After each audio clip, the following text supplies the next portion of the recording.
Good morning class. आज हम लोग कॉम्पलेन इफेक्ट का सेकंड पार्ट देख रहे हैं। पिछले पार्ट में हम लोगों ने देखा था कि इंसिडेंट लाइट जब कार्बन जैसे लो एटॉमिक वेट उसमें पड़ती है तो वो स्कैटर्ड होती है, और स्कैटर्ड होने के बाद इंसिडेंट लाइट से स्कैटर्ड लाइट का लैम्डा या तरंगदैर्घ्य हमेशा ज़्यादा होती है। फिर अब आज हम लोग देखेंगे कि कॉम्पलेन लाइट जो है किस पर डिपेंड करती है और किस पर डिपेंड नहीं करती है। तो चलिए आज हम लोग देखते हैं कॉम्पलेन इफेक्ट। कॉम्पलेन इफेक्ट में हम लोग को ये देखना था आज,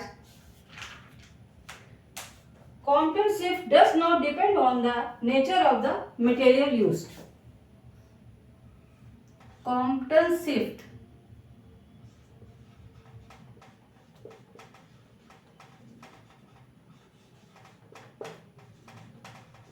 does not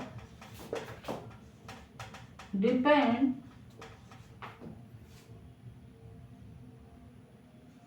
on the material used। क्या मटेरियल यूज किया गया है स्कैटरिंग ऑफ लाइट के लिए, उस पर कॉम्पलेन शिफ्ट डिपेंड नहीं करती है, राइट। तो कॉम्पलेन शिफ्ट फिर किस पे डिपेंड करती है बेटा? कॉम्पलेन शिफ्ट डिपेंड करती है only on theta, only on theta. Theta क्या है? एंगल है जिस पर ये डिपेंड करेगी, ठीक है ना। तो इसको हम लोग देख लेते हैं केस वन। पहले इसका फॉर्मूला लिख लेते हैं, डेल्टा लैम्डा बराबर लैम्डा डैश माइनस लैम्डा, ठीक, is equal to h upon m c, is equal to h upon m c one minus cos theta, ठीक है। ये जो फॉर्मूला है इस पर ये डिपेंड करती है, ठीक है। तो अब इस पे देखते हैं कि थीटा के लिए तीन कंडीशंस बन रही हैं जिन पर ये डिपेंड करेगी। तो ये तीन कंडीशंस क्या क्या हैं ये हम लोगों को यहाँ पर देखना है। तो ये तीन कंडीशंस क्या क्या बन रही है बेटा, ये हम लोग यहाँ पर देखेंगे।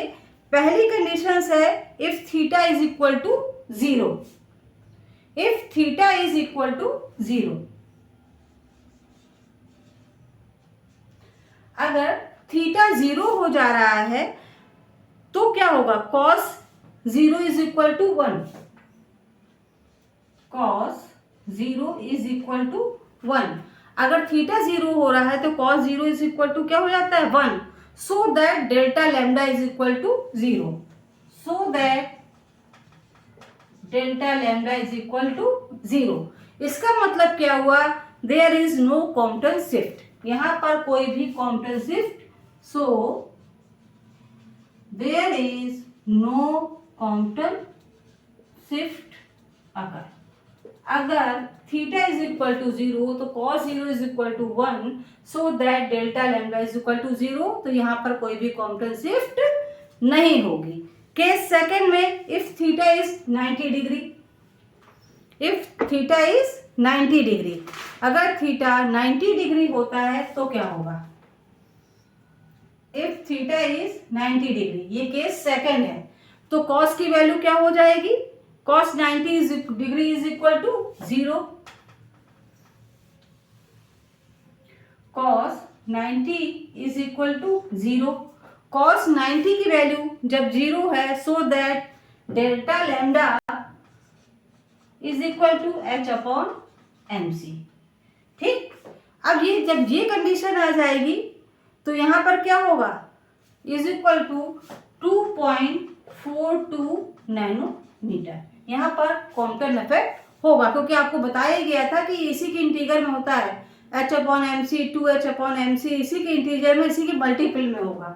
तीसरी कंडीशन है if theta is equal to, पहले तो जीरो था फिर 90 डिग्री हुआ, अब theta is equal to 180 degree. अगर थीटा की वैल्यू 180 डिग्री है तो कॉस की वैल्यू क्या होगी? कॉस 180 डिग्री बराबर क्या होता है?